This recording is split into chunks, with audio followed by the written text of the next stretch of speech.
AITA for exposing my wife's affair with her boss while I cared for our daughter? I'm 39 years old, live outside Denver, Colorado, and married my wife when we were both 29. We met at a college party in Boulder and stumbled into adulthood like two lovesick fools. We had 2 kids, an 8-year-old and a 5-year-old. I thought the hardest thing I'd face would be explaining how the world works to them, not shattering their image of their mother. It all started with little things that made me embarrassed to even suspect anything. A new perfume, short answers when I asked about her day, that cold way she kissed me in the morning. But then I noticed it more intensely. Her phone. She, who always left her phone lying around the house, now took it even to the bathroom, used a new password, and her laugh changed. It sounded forced, as if everything in her life was rehearsed. And me, getting up every day at 5 a.m. for work, started falling asleep with this feeling in my chest that something wasn't right. For weeks I told myself I was being paranoid, that it was probably stress, that I was overthinking. But one Tuesday at a Starbucks near my office, while waiting for my latte, I saw something that ripped me in half. My wife, sitting at a table with a guy I didn't recognize. He was caressing her hand, and she was smiling in a way she hadn't smiled at me in months. She didn't see me, but I saw her. And it was in that instant that I decided I wouldn't confront her. I wouldn't explode or yell or say anything. I was going to do something much worse. I was going to let her own lies be her downfall. And for that, I needed proof and patience. I'm not a tech genius, but I know how to find what I need. I installed spyware on an old tablet I knew she used to watch Netflix. In less than 2 days, I had access to some of her messages, not all, but enough to start connecting the dots. The guy she was seeing worked with her at an insurance office downtown. He'd started in April. The messages were silly, almost adolescent. I miss you. I can't wait to see you again. I'm dying for your kiss. And there was my wife, the mother of my children, the woman I built everything I have with, sending selfies in her underwear from the bathroom at work. My hands trembled as I read them. I felt dirty, as if I were the one doing something wrong. But I didn't stop. Each new message was a stab wound, and with each one, I became more convinced that she didn't deserve to know that I already knew, that she should keep lying to me, because that lie would become her prison. I just had to make sure I had the key. I started playing dumb with almost artistic dedication. I brought her breakfast in bed, told her she looked beautiful, let her go out with the girls, without asking once who she was with. I wondered if I was going crazy, because I did all this knowing that afterward she was going to a cheap motel with another guy, who probably touched her with the same hands I used to hold our daughter. But the worst moment, the scene that broke me inside, was our son's birthday. Her and me in front of the whole family, taking pictures hugging each other, and her phone vibrating in her purse with a message that said, "I can't stop thinking about last night. You drove me wild." That night, I cried like I hadn't cried since we buried my mother, but I did it alone, in silence, in the garage, like a wounded dog. And you know what's the worst part? That even then, a part of me wanted to believe there was a mistake, that everything could be fixed, that at some point she would realize the damage she was doing. But the truth, the painful one, is that she never intended to. She was already gone, only she still lived in this house. After that night in the garage, I had no doubt. I wasn't with my wife anymore. I was sharing a roof with an imposter, someone who looked like her, but who at some point, maybe months ago, stopped being my life partner and became a stranger who used my last name and my favorite coffee without thinking twice about what she was doing. My first reaction was to think about the kids. The most messed up thing about all this is that the kids have no idea what's going on. They still see her as their loving mom, the one who gives them ice cream for breakfast when I'm not around, the one who tucks them in at night and sings them old Disney songs. She still plays that role with the same dedication as before, as if the other side of the coin didn't exist. But I see it. I know what she does when she says she's going to stay late at the office. I know that new perfume isn't for a client meeting. I know she doesn't work a single extra half hour on Fridays. I know all this because I started following her. It wasn't difficult. She thinks I'm a routine guy, distracted, that after work all I want is a beer and the TV. She has no idea that I've been putting together a dossier for weeks with dates, places, screenshots, even receipts from the motel where they meet. I even ran into her lover at Home Depot once. The guy didn't even look at me. He had no clue who I was. And it was clear to me that, if the opportunity arose, he wouldn't hesitate to cross the line again with any other married woman. There are men like that, empty men. The hardest part was keeping the mask on. Because I'm not an actor, I never knew how to lie. But I forced myself. I learned to act as if everything was fine. I laughed at jokes that made me sick. I kissed her knowing that her body wasn't just mine. I cooked family dinners while holding back the rage of knowing that that same afternoon she was with another guy. And yes, it sounds sick. Why didn't I confront her? Why didn't I kick her to the curb with all the evidence in hand? Because I wanted more. Not for revenge or pride. I wanted her to drown in her own trap. I wanted to see her break down inside when she saw that I knew everything and still treated her as if nothing was happening. During that time, she started to change even more. She became kind, not to me, to everyone, as if she carried guilt but didn't know where it came from. She asked me if I was feeling okay, bought me my favorite beers without me asking. She left a note in my backpack one day, handwritten, that said, "Thank you for being so patient with me. I'm weird lately, but I appreciate it." I spent a whole hour looking at that note. Was it an attempt to clear her conscience or a symptom that something inside her was cracking? One Sunday, she suggested we go for a walk alone. I remember we went to a park near the neighborhood, the same one we used to go to when we were newlyweds. And there, while she held my arm like she used to, she asked me if I thought our relationship was still good. I looked at her and said, "Yes, I think we're good, calm." And partly it wasn't a lie. There was peace, but a graveyard peace. I don't know if she suspected anything, but something in her eyes changed, as if she was afraid, as if for a second she thought I might be hiding something. The irony. It was at that moment that I knew how this had to end. It wasn't enough to show her the evidence. It wasn't enough to make a scene. It wasn't enough to yell at her that she was a liar in front of her parents or her children. I had to do something more surgical, something that would completely expose her, that would leave her in front of a mirror without any excuses. And for that, I needed someone else, someone from her circle, someone she couldn't ignore. That's when I thought of her sister. My wife's sister. Let's just say she always held me in high regard. She never got too involved in our relationship, but she was very close to her. She lived about 40 minutes away, had 2 kids too, and was one of those people who can smell BS from miles away. She knew nothing about the matter, so I invited her to dinner that night. I set the scene like a surgeon. Typical dinner. Wine, kid jokes, fake laughter. And at some point, I said, "You know I'm putting together a photo album and stuff for our anniversary? Would you help me choose a couple of memories worth keeping?" She looked at me kind of weird, but she agreed. I opened the laptop and there, among photos of birthdays and trips, I slipped a folder with screenshots, location logs, messages. She didn't say anything for 2 minutes. I didn't say anything either, until she looked up and asked me, "How long have you known this?" I replied, "For almost 3 months." She remained silent, closed the computer, hugged me, and cried. Not for me. She cried for her sister. "What are you going to do?" she said, and I just replied, "What I have to do, but not now."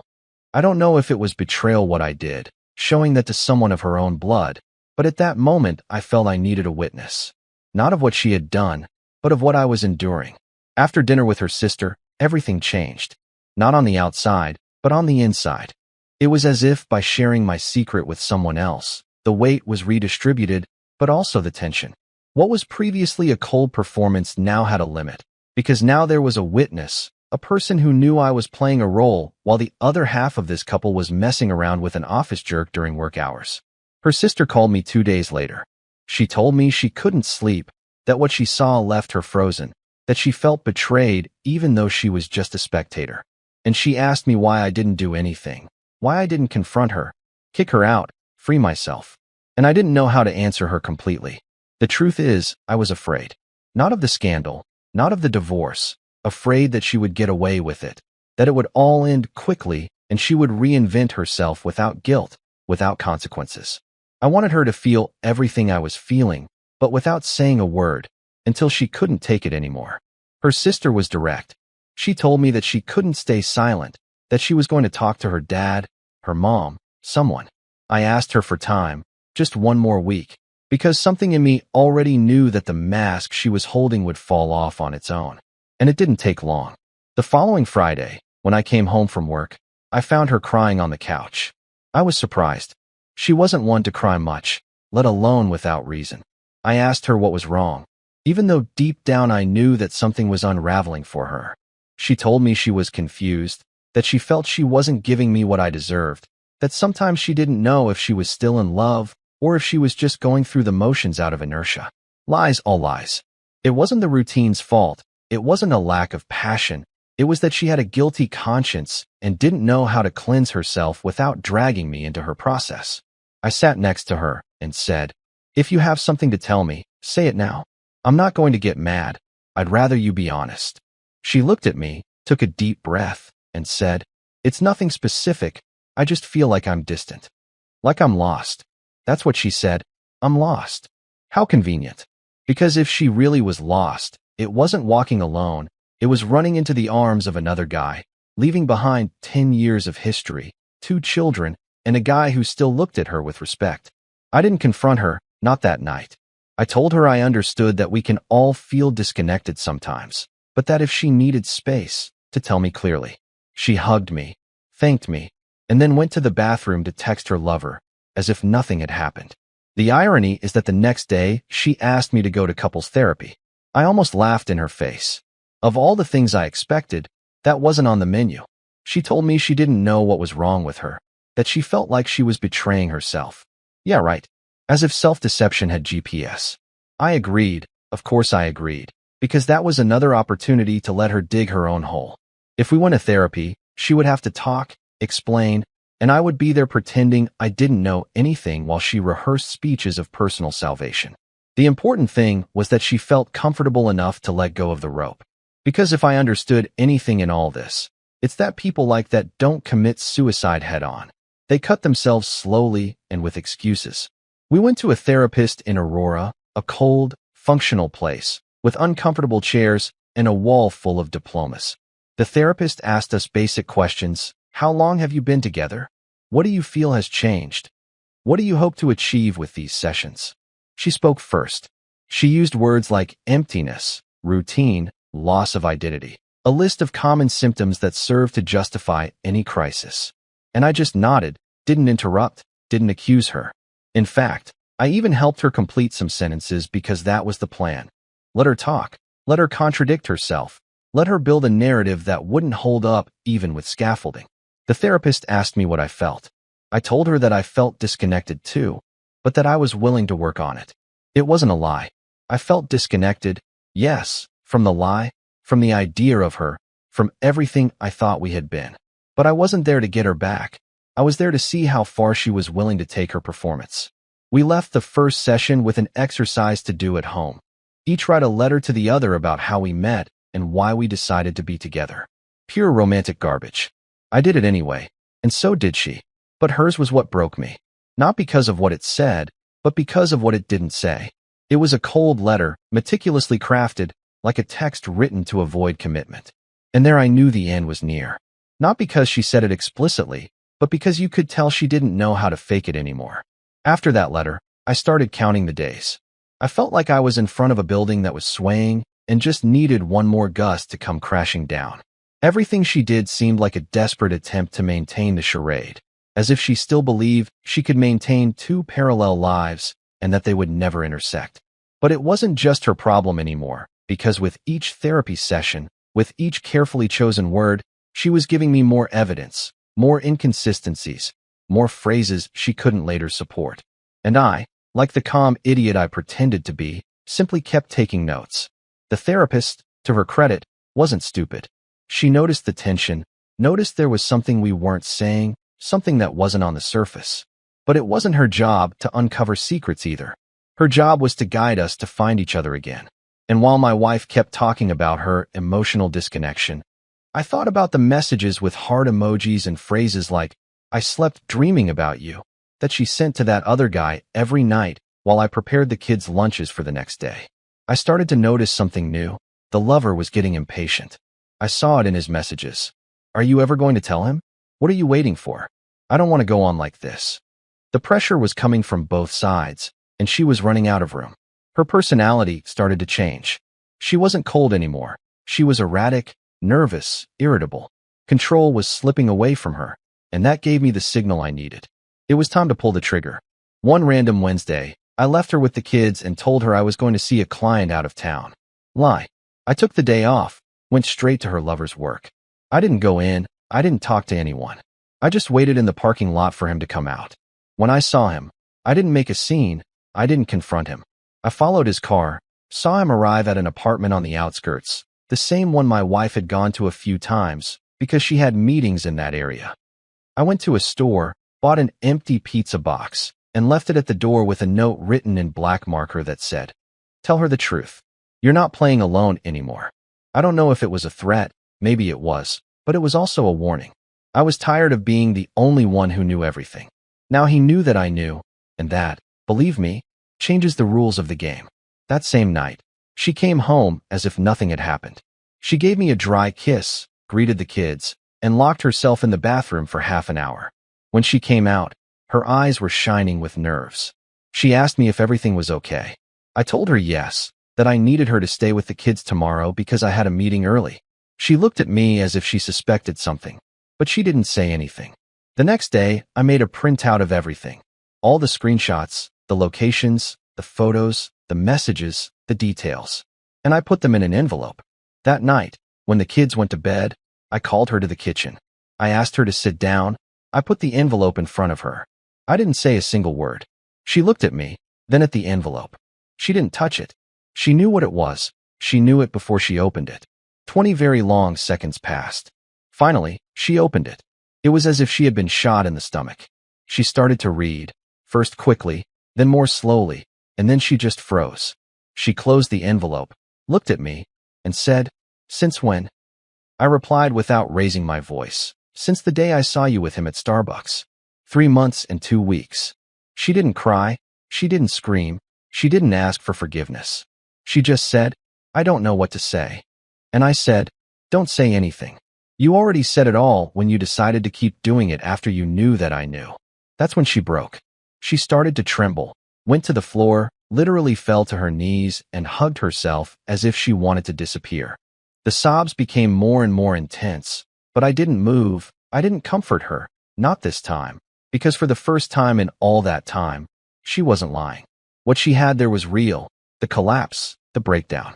I told her that I had already contacted a lawyer, that I had the draft of the separation agreement, that she could stay in the house until we resolved custody, but that from that moment on I would sleep in another room, and that, out of respect for the kids, I wouldn't make any public scandal. But if she dared to introduce that guy to our children at any point in the process, I would make sure that her whole family knew exactly who she was messing with. She looked at me as if she didn't recognize me. And maybe she didn't, because what she had in front of her wasn't the patient husband she thought she could manipulate. It was the guy who had given her the chance to tell the truth, and she chose to lie to his face for months. I didn't sleep that night, but not because of sadness. I slept with my eyes open because of the adrenaline, because finally, the trap had sprung. The following days were a kind of limbo. There were no screams, no slammed doors, no endless arguments, just a dense tension that filled the house like an invisible gas. Every mundane thing, making coffee, folding clothes, preparing snacks for the kids, had such a heavy emotional charge that it felt like everything was about to break just by touching it. She didn't try to justify herself, at least not directly. She walked around the house with a lost expression, as if she didn't know what reality she was in. But every now and then she would throw out loose phrases like hooks. I never wanted it to happen like this. It wasn't planned. I feel like I've become someone I don't recognize. Phrases that weren't seeking forgiveness, but comfort. She wanted me to tell her that there was still something salvageable, but I wasn't going to give her that. Not after what she did to this family. The kids still didn't know anything. They thought mom and dad were in a rough patch, as we had told them. My oldest son, who already understands more than he should, looked at me differently, as if he sensed that something more was happening. One night, he asked me if mom was going to move out. I told him I didn't know. And it was true, because, even though I was clear about what I wanted to do, I knew that what followed depended on her and how low she was willing to fall. The lover stopped showing up. I knew it from the messages. She had cut off all communication with him after that night with the envelope. It was clear that he didn't want to get involved anymore. I don't know if it was out of fear or guilt, but the guy disappeared. She blocked him everywhere, I know for a fact, not because she believed his word, but because I still had access to almost everything. And yes, I was still spying.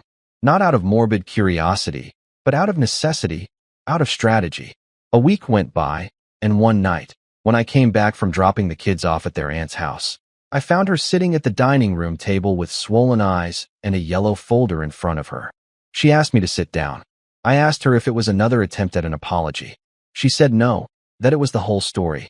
Inside the folder was a long, handwritten letter with every detail of the affair, from how it started to how it ended. The days, the excuses, the things he said about me, everything. And believe me, reading that was like being slowly stabbed with a dull blade, because everything was there, even things I hadn't discovered, places where they met, lies she told me at times I hadn't questioned. She completely laid herself bare. And not because she was brave, she did it because she had nothing left. At the end of the letter she wrote, "I have no right to ask for anything, not even for you to listen to me. But I do beg you one thing. Let me be a mother." And that's when something broke in me, because for a moment I saw her as a person, not as the betrayer, not as the woman who spat in my face with her double life, but as a broken mother who knew she had destroyed something she would never be able to fully recover. And inside, a part of me understood her, which didn't make it hurt any less. On the contrary, I didn't answer her that night. I couldn't. I went to sleep in the guest room with that letter in my hand and couldn't sleep a wink. Every line was a reminder of my own humiliation. Because yes, beyond the pain, what I felt was brutal shame. Shame for not having seen it coming. Shame for continuing to sleep under the same roof. Shame for the hugs I gave her when she was no longer mine. I don't know if someone who hasn't gone through this can understand what it means to live with the image of a betrayal in real time, like a movie you can't pause. The following weekend was my turn. I left her a note, told her I would be away for 3 days, not to call me. I booked a cabin in the woods overlooking a lake. Not to relax, but to finish deciding. I took the letter, I took the evidence, I took a copy of the divorce agreement, and sat alone. No TV, no internet. Just my head and the echo of 10 years of marriage collapsing. I thought about everything. The kids, Christmas, the time we lost the baby before it was born and we cried in each other's arms for days. The stupid fights about how to chop vegetables. The makeup moment, the plans to move to Portland. Her smile when she said yes the first time I proposed. And then I thought about her body with another man. Her lies, her voice saying, "I love you" to someone else. My idiot face waiting for her for dinner while she undressed in a cheap hotel. I cried. Not for her. For me. Because that version of me no longer exists. On Sunday I came back. I walked into the house. She was in the kitchen making pancakes for the kids. She looked at me as if she didn't know whether to hug me or run away. I told her we needed to talk that night, when the kids were asleep. She just nodded. That night I told her we were going to separate, that there was no point in continuing, that she could continue to be a mother. Of course, I wouldn't be an obstacle to that, but that as a couple we were dead. I didn't yell at her. I didn't spit out the hatred that still burned in my chest. I just told her like someone delivering a sentence, because that's what it was, a condemnation to the inevitable. She cried. She didn't ask me to stay. She didn't ask me for another chance. She just said, "I understand, I deserve it." And for the first time, I believed her. The separation began as a silent agreement. No crazed lawyers, no property disputes or insults exchanged via text messages. It was more of a tacit agreement between two people who had mutually destroyed each other but still had to continue functioning as adults for one reason: the kids. We went from sleeping together to living like roommates. Her in the master bedroom, me in the guest room. We passed each other in the kitchen, in the hallway, in the corridors like two strangers who for some reason shared a bank account and a last name. The strange thing was how easy it was to get used to it. After all, we hadn't shared anything real for a long time. Only now everything was said. The kids, of course, noticed something. "Why are you sleeping in another room, Daddy?" my son asked me. I told him that sometimes grown-ups need space too, that we were still a family. He looked at me like he wasn't quite buying it, but he nodded. He's 8 years old, but he understands more than many adults. She, for her part, went into a kind of mourning that I didn't expect. She wasn't a victim or an actress. It was something much rawer, a body without a compass. She stopped eating, spent hours sitting in front of the window without her phone, without television, without distractions. She isolated herself even from her family, refused to go to gatherings, stopped going to the gym, even canceled outings with her friends. She didn't try to convince me to stay. She didn't try to justify anything. She just shut down. And that, paradoxically, was what bothered me the most. Because seeing her broken brought back some of my humanity. It made me doubt my decision, made me wonder if I was doing the right thing, if maybe there was a tiny corner to rebuild. But every time that doubt crept in, I just had to close my eyes and remember the messages, the photos, her smile at Starbucks. On one of those silent nights, I heard her cry. I got up quietly and went to her bedroom door. I didn't knock. I didn't say anything. I stayed on the other side, leaning against the wood. And there I heard her voice, low, barely a murmur. How the hell did I do this? A part of me wanted to go in, hug her, tell her that everything would be okay. But I didn't, because it wasn't true, and because I wasn't that guy anymore. A week later, we had the first real conversation since the decision. It was in the kitchen, with the lights off, sitting face to face with a wine that neither of us wanted to drink. Are you planning on dating anyone else? She asked. I looked at her. I didn't know if it was jealousy or simple curiosity. I told her no, that for now I was only thinking about myself, that I needed to find myself again, because the guy I was before this was gone, and the one who remained still didn't know who he was. Me neither, she said, and then lowered her head. I don't want anyone to see me the way I see myself. That phrase stuck with me, because for the first time I understood that her real punishment wasn't disdain, it was the mirror, having to live with what she did. Because it's one thing to lie to your partner, it's much worse to reach the point where you can't look at yourself without disgust. The days went by. We arranged a mediation to handle the legal separation without turning it into a battle. We divided accounts, established shared schedules for the kids, and signed the first papers of the agreement. Everything cleanly, without shouting, without dragging the kids through the mud. We seemed like two functional adults who had simply given up. But that wasn't it, at least not for me. I didn't give up. I saw her throw herself off the cliff, and I chose not to follow her. One afternoon, she asked me to go with her to talk to her parents. I asked her if it was an emotional ambush. She said no, that she just wanted them to know what happened, that she was tired of them thinking that I was the bad guy for walking away from her without reason. I agreed on the condition that she spoke, that she said everything without filters. We went to her house. Her mom, who always treated me like another son, hugged me like nothing had happened. She asked me if I was eating well. Her dad was colder. He never understood the distance between us in recent months. Then she spoke, and she said it with tears but without running away. She told them that she had been unfaithful to me, that she kept it up for months, that when I found out I didn't kick her out, but that the relationship died there. Her mom gasped. Her dad closed his eyes and lowered his head. I don't understand how you could do something like that, he said. I didn't feel pleasure in that. I didn't get revenge. I didn't win. I just saw how she finally stopped hiding, how she stopped using excuses and assumed the damage. For them, for me, for herself. After that, the relationship became more human. Not close, but more sincere. We started talking to each other with respect, coordinating parenting tasks without blaming each other. We weren't friends or enemies. We were two survivors of the same fire. One day, while the kids were sleeping, she left me a note in the kitchen. I'm not going to ask you for anything, but I thank you for not destroying me when you could have. You did what many couldn't. I'm never going to stop carrying this, but I swear to you by our children that I'm not going to hide anymore. And for a strange reason, I felt relief. Not forgiveness, not comfort, but relief, because finally, after so much, the silence had said all that needed to be said. At that point, it wasn't about her anymore, not really. The separation was underway, the conversations were civilized, the atmosphere was tolerable, and the kids weren't crying at night. From the outside, it might seem like everything was under control, but inside I was a skeleton trying to move as if I still had flesh. People assume that the hardest part is the betrayal, the infidelity. But no, the hardest part is what comes after. The feeling that your whole identity was built on something that never existed as you thought it did. It's looking in the mirror and asking yourself if you're the same person you were before. Because she cheated on me, yes, but the worst part is that she forced me to become someone I don't know if I want to be. I was a normal guy, hardworking, loyal, a committed father, a present husband. I was never perfect, but I was always constant. And now what? A man who read other people's conversations hidden in the bathroom? Who lied to his children with a fake smile? who slept in an empty room clutching a folder of evidence. I was decomposing in silence, and I needed to rebuild myself. I started therapy. Not couples therapy, individual therapy. I told the psychologist everything in detail.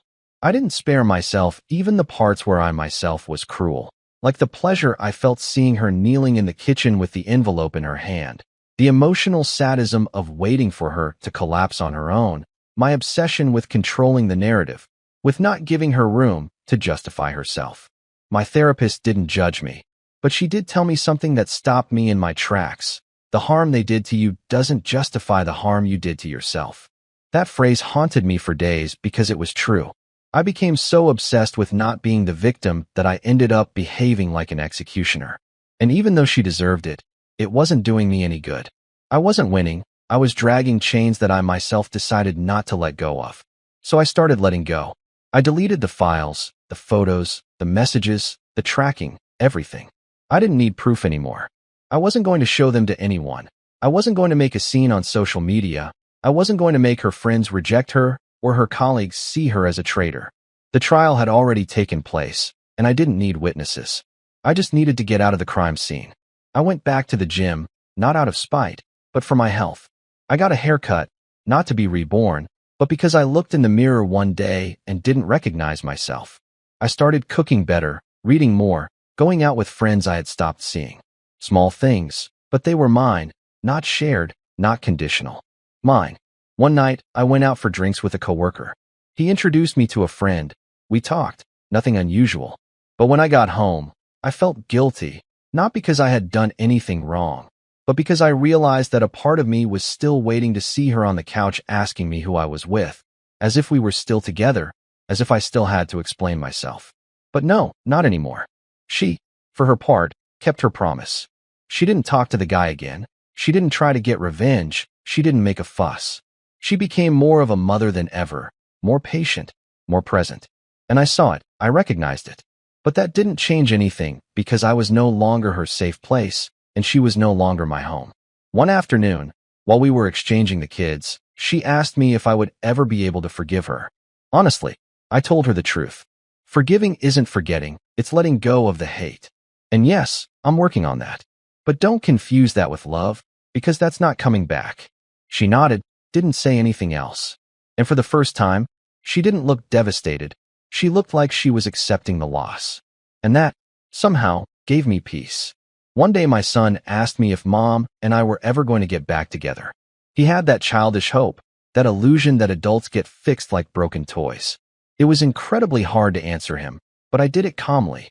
Sometimes, when something breaks, you can glue it back together. Other times, you build something new with the pieces. Mom and I are trying to build something new. Not like before, but we're still your family. We always will be. I don't know if he fully understood, but he hugged me, and that was enough for me. That same month we signed the papers. Official separation, no trials, no drama.